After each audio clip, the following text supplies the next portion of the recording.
ये किस्मत भी बड़ी अजीब चीज है, जिसे जो मिलना चाहिए उसे वो मिलता नहीं, और जिसे जो मिलना नहीं चाहिए उसे वो मिल जाता है। इश्क जब हद से गुजर जाए तो रूह को इजाज़त मिल जाती है कि वह अपने जिस्म की परवाह के बिना अपने महबूब से मिलने के लिए चला आए। सुनो मेरे महबूब की कहानी।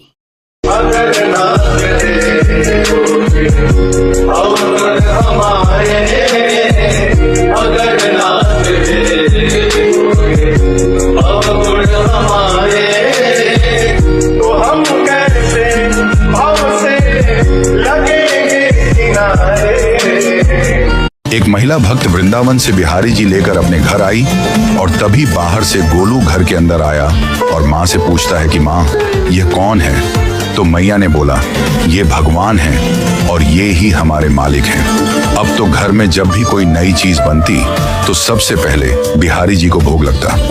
पहले यह सब चीजें गोलू को सबसे पहले मिलती थीं। इससे गोलू बहुत चिढ़ने लगा और मन ही मन ठाकुर जी को कोसने लगा। एक दिन गोलू की माँ काम पर जाते समय बोली, गोलू, यमुना जी से मटके में जल भर कर लाना। जब गोलू पानी भरने के लिए जाने लगा तो जाते जाते बिहारी जी को कहने लगा, खाने के लिए तो सबसे पहले तैयार रहते हो, लेकिन काम तो मुझे ही करना पड़ता है। अगर यहाँ रहना है तो काम करो। कहकर गोलू यमुना जी से जल भरने के लिए चल पड़ा। गोलू जब यमुना जी में जल भरने लगा तो उसने देखा कि यमुना जी के अंदर बिहारी जी विराजमान हैं और कह रहे हैं, ला गोलू, घड़ा हम भर देते हैं। गोलू उनको देखकर हैरान हो गया और बोला, नहीं नहीं, मैं अपने आप भर लूंगा। लेकिन ठाकुर जी ने उसके हाथ से घड़ा ले लिया और भरकर घर ले आए। गोलू घर आकर डर रहा था कि अगर माँ को पता लगा कि मैंने ठाकुर जी से काम करवाया है तो आज मेरी पक्की पिटाई होगी। माँ ने घर आकर बिहारी जी को गीले कपड़ों में देखा तो एकदम से हैरान हो गई और कहने लगी कि गोलू, ये जरूर तेरी शरारत है, जरूर तूने ही इन पर जल डाला है। गोलू ने अपनी माँ को समझाने का बहुत प्रयास किया, लेकिन माँ ने उसको डांट कर चुप करा दिया और ठाकुर जी के भीगे हुए वस्त्रों को बदलने लगी। अगले दिन जब माँ ने गोलू को अनाज पिसवाने का काम दिया तो बिहारी जी फिर अनाज का कनस्तर ले आए और माँ को ठाकुर जी के वस्त्रों के ऊपर सूखा आटा पड़ा मिला। तो माँ ने फिर गोलू को डांटा कि तुझे पता नहीं कि ये हमारे भगवान हैं और तू भगवान के साथ शरारत करता है। आज तूने फिर इनके ऊपर आटा फेंका है। तो गोलू शपथ लेकर कहने लगा, नहीं माँ, मैंने कोई शरारत नहीं करी है। ये तो मेरे हाथ से गेहूं का कनस्तर लेकर खुद पिसवा कर आए हैं। गोलू की माँ आज बहुत गुस्सा हुई। अगले दिन फिर माँ बोली, बेटा गोलू, आज तुम्हारे बाबा बाहर गांव से वापस लौट आएंगे, बस आज का ही काम है, तुम जंगल से थोड़ी लकड़ियां ले आना।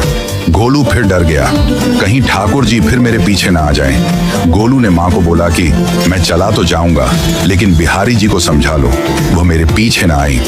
उसकी माँ हंसकर बोली, हाँ हाँ समझा दूंगी, तुम जाओ तो सही। गोलू जल्दी जल्दी लकड़ियां लेने जंगल में चला गया और माँ काम पर चली गई। लेकिन उस दिन माँ काम से जल्दी वापस आ गई और देखा बिहारी जी अपनी चौकी पर विराजमान नहीं है। वह तो एकदम से घबरा गई कि कहीं गोलू की शरारत तो नहीं। वह भागी भागी जंगल की तरफ गई। तभी उसने देखा कि गोलू के साथ एक इंसान लकड़ियों को लेकर घर आ रहा है। गोलू की माँ यह देखकर हैरान हो गई कि ये तो बिहारी जी हैं। ये क्या हमारे भगवान हमारा काम कर रहे हैं? इसका अर्थ गोलू ठीक कह रहा था। वह जल्दी जल्दी भागकर ठाकुर जी के पास गई और लकड़ियां उनके हाथ से लेते हुए उनके चरणों में गिरकर रोती हुई बोली, हे बिहारी जी, ये आप क्या कर रहे हो? मुंह गरीब का काम क्यों कर रहे हो? ठाकुर जी मुस्कुराते हुए बोले, हमें तो तेरे बेटे पर बहुत प्यार आता है। सब लोग हमें भगवान समझते हैं, लेकिन एक तेरा बेटा ही था जो हमको अपना मानता था। अपना मानकर वो हमें डांट भी देता था, हमारे साथ गुस्सा भी करता था, और जो हमें एक बार अपना मान लेता है तो हम उसके मान के लिए उसके ही हो जाते हैं।